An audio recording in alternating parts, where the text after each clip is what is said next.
Hand is one of the most complex forms on the body. A lot of people are afraid of modeling hands, including myself in the beginning. Let's go over how to lay out the basic topology of the hands, and later on you can bring it to ZBrush and sculpt it on your own time. But the important part of this chapter is to lay down the topology for the hands. Let's get to it. So I usually use the last open edge on the wrist, extrude it out. So they will give you a basic form of the palms. And here I use a lot of connect tools and also extruding and in setting. That right there that becomes a perfect sphere is inside the PolyBoost tool, GeoPoly. And once you have an open edge, you can just click on that and it will make a perfect sphere for you.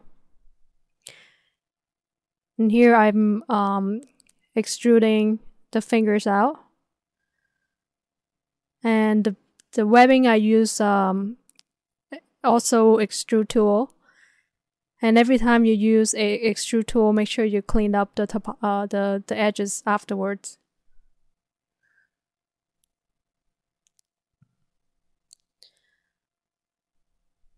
And in modeling, you could use moving a vert, an edge, which is 2 vertices at the same time, and a face, which is 4 vertices at the same time.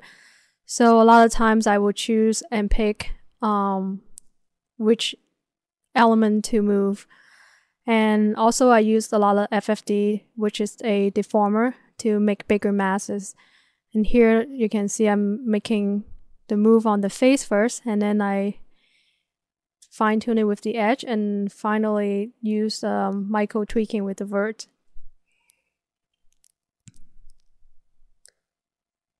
And also the orientation of the thumb is important. So here I have a biped underneath it. So a lot of times I will just go in and line up the fingers and the joints to the biped.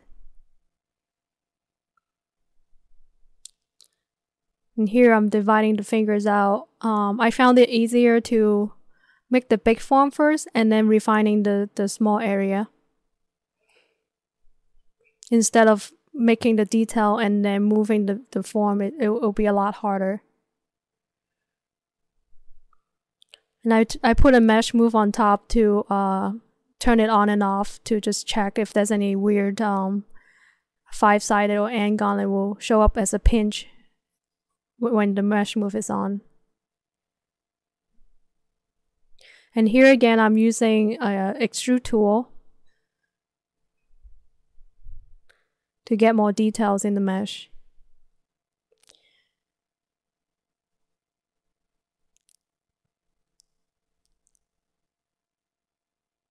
And initially when you make some basic topology in Max, once you get to a certain point, you want to bring into ZBrush just to get the form and silhouette closer without moving every single vert in Max. So I use the back and forth a lot, and exporting OBJ, importing it in Max, and going back to ZBrush.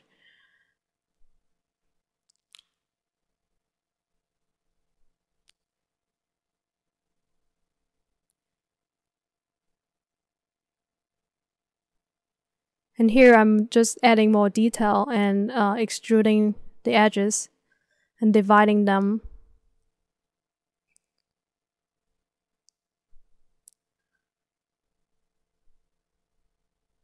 And cutting it by hand sometimes if it's a specific edge I want it to be in a certain place.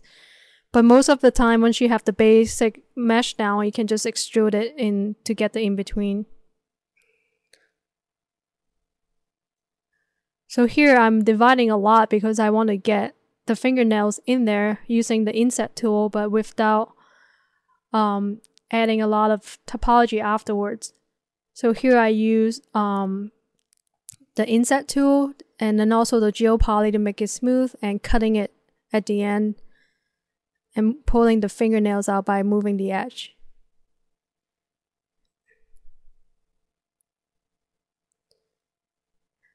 And as you continue to model, you'll find a lot of tools and workflow on your own, even though without people telling you what is the best method to do, because you'll be comfortable with certain ways of modeling. Like myself, I found it very comfortable using extrude and connect and divide edges and just tying the polygons together.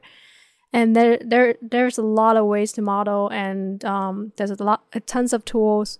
So my best advice is to try to use every tool in the beginning to get yourself familiar with it, and then choose the one that you feel comfortable with.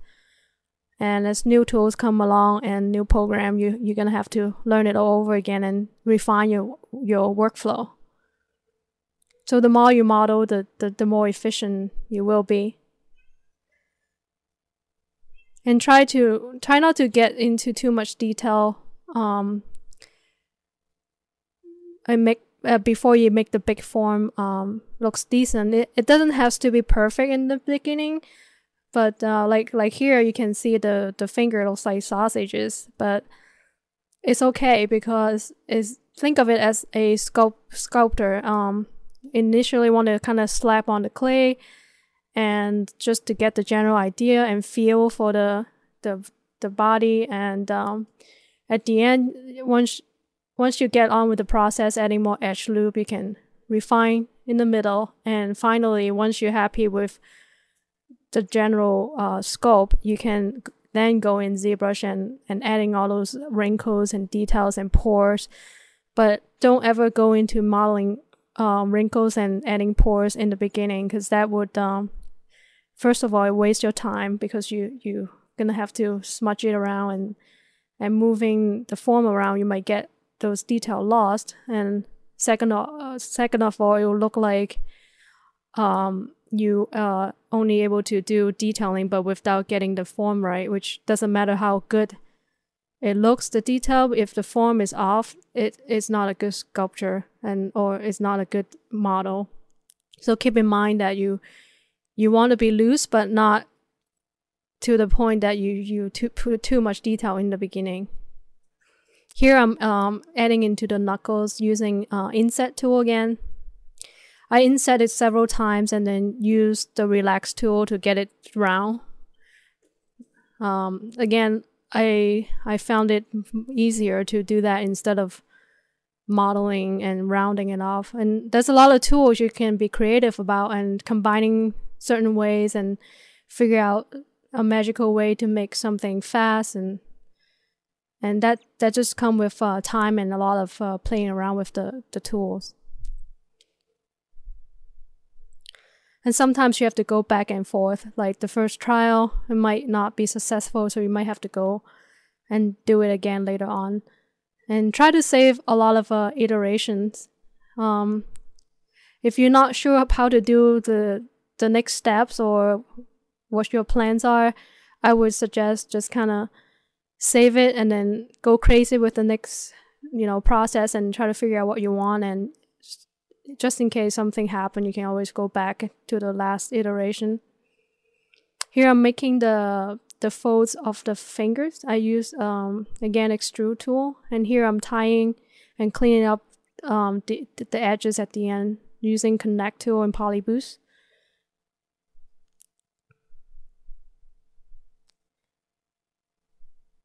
And the fingers alignments are very important in for rigging.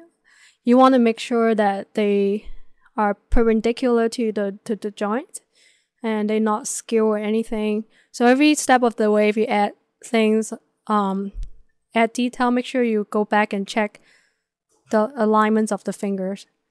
And it really helps to have the biped underneath, because then you can just double check with the box and make sure that all your edges are aligned to the biped geometry.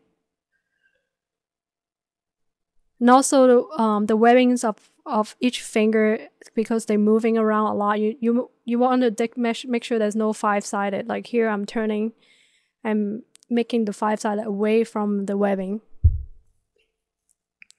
And sometimes you can delete them and start cutting it, or you can spin the edges and just redirecting the flows that so the 5-sided is not in the center of deformation.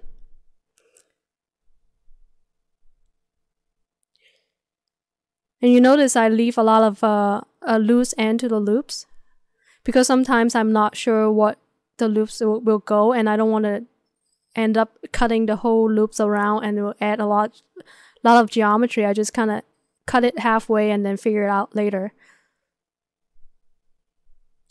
And that was one of the selecting the edge on the other side, the back face calling.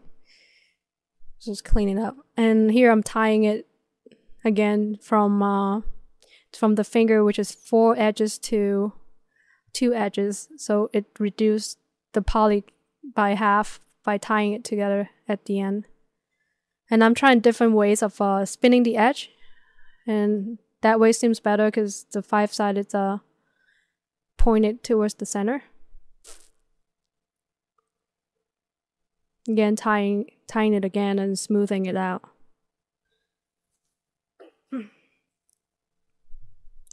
And exporting that to ZBrush to sculpt a little bit more. As you can see, the finger is already getting a little bit, the fingernails are getting a little bit messed up. That's the problem of adding detail, too much detail in the beginning. I should have waited a little bit longer and then extrude the fingernails at the end.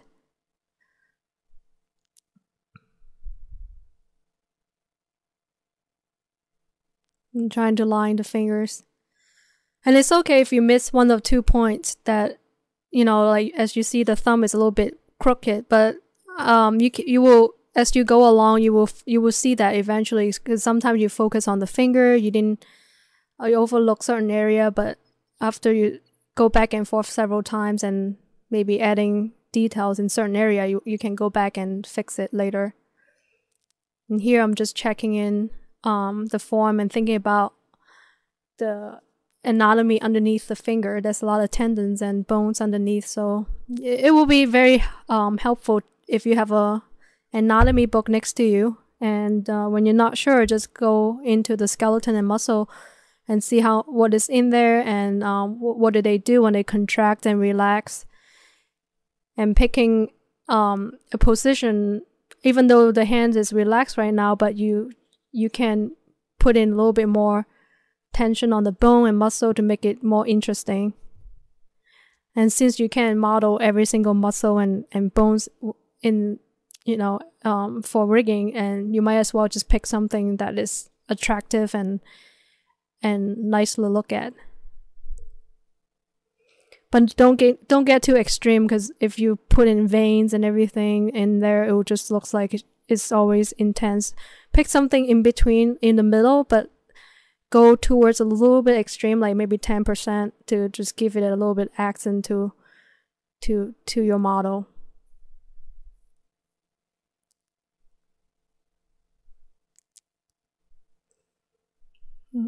Here, just sculpting the form, the topology to the form. And I'm importing the OBJ again, just to see the morph and see what changed. And sometimes the changes might not be better than before, but usually it should be. But if it's not, then you can always dial back the percentage of the morph to like 80% or to the percentage that you think it's good. And here I see more area that needs a little bit better topology, so I'm going in to refine it.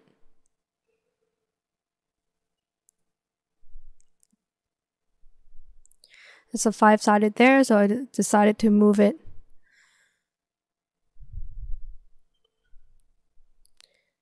And I use a lot of selecting the 3 edges along the 5-sided and connect it once, and then collapse it once, so that will kind of spread out the 5-sided a bit. I do it several times later on I'll point it out when it happens.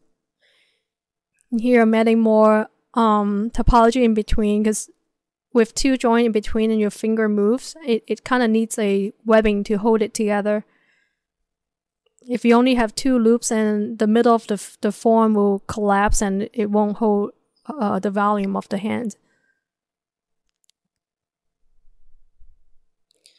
And here I'm making it the topology a little bit less dense by collapsing the middle edges